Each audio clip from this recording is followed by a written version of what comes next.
like you, Winnie. You are not afraid. Of what? Of me? We were all created free. Viva ANC! Viva! The blacks have the moral high ground at the moment. We have to get to their leaders before they gather momentum. You're coming with us.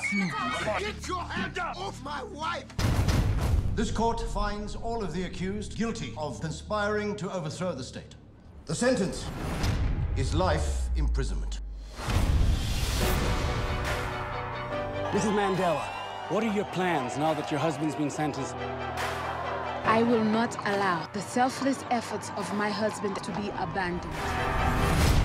Mandela's dream of a free society will be kept alive.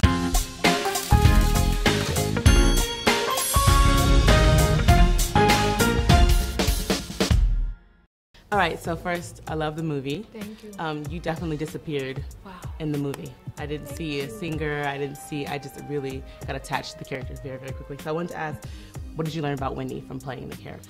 Oh my God, I just learned of her story and her contribution to, I feel like, world history, you know what I mean? And learned that I didn't know it. Like, wow, how come we didn't know this? Yes. Yeah. I didn't know it either, so as the movie was playing, I was kind of experiencing the role as well. Right. And one of the scenes that really stuck out to me was after this, 400-day isolation, she's out, and then she goes see, Nelson, who's playing by Terrence, and, he's like, what happened? Right. And you're just like, she responds, it made me stronger. And for me, it hit home for me just because I felt like the personal struggles in my life have made me stronger. So I would like to see your reflection on struggles in life that have made you stronger. Yeah, I mean, I've had so many, but you never know how strong you are until you're going through something. And then that's when you learn about yourself. Like, wow. When you hear things, you're like, oh, I can't imagine that, or I could never get through that. But when you're in it, you have no choice but to, That's what happened to Winnie. And it, again, like she said, it made her stronger, and it does that for all of us.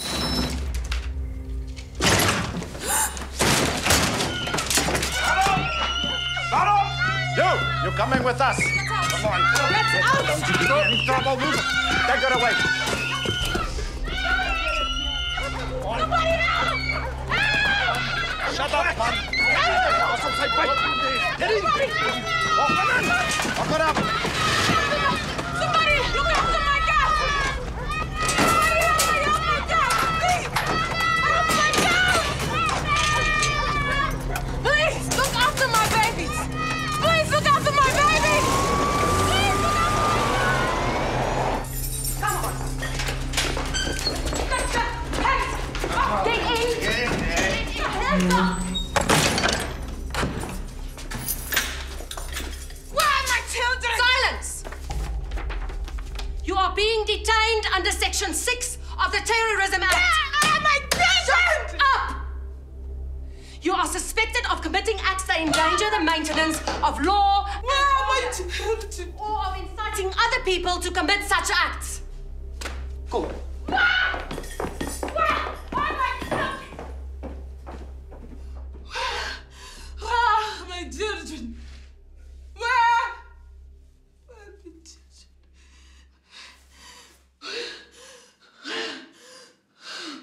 Where are my children? Would you consider this the most powerful role you've played thus far? I guess so. I didn't think about that. Yeah. I mean, in telling her story, I guess it would be.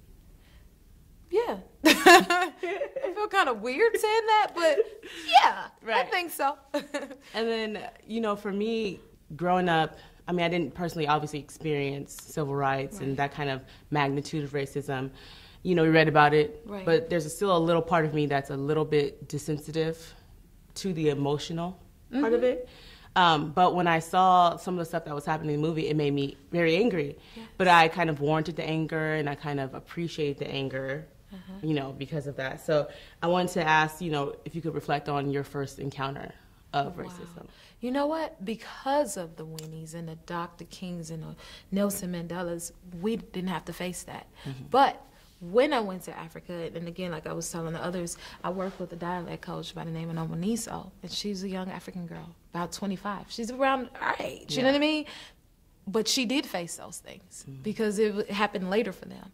And I sit and think like, wow, we didn't go through that. So I feel exactly the same way you do. And although we've all had little hints, but we probably couldn't even recognize it because it's like, oh, they just have an attitude, or, oh, that's weird or strange. That's how we look at things because we didn't really deal with those things. I feel like my one experience or so, and I'm sure I've had more since the first time, but my family, we used to take road trips for our family reunions, and one time we went to stop in like a McDonald's, and we were the only black people there, and they refused to serve us. Wow. And my sister, my brother and I, we didn't know what to do, and we got really upset and like, what's the problem? Like, they didn't want to serve us at all. And my mom was like, oh, she knew what was happening, but we didn't because we never had to face that before, you know? Yeah. Well, thank you so much. Thank you. But I really enjoyed the movie, and this is a movie that must see. It should be like required for every like fifth grade class or something like that. Exactly. It should be definitely required. Oh, I love that idea. You did a great job. Thank you. Thank you.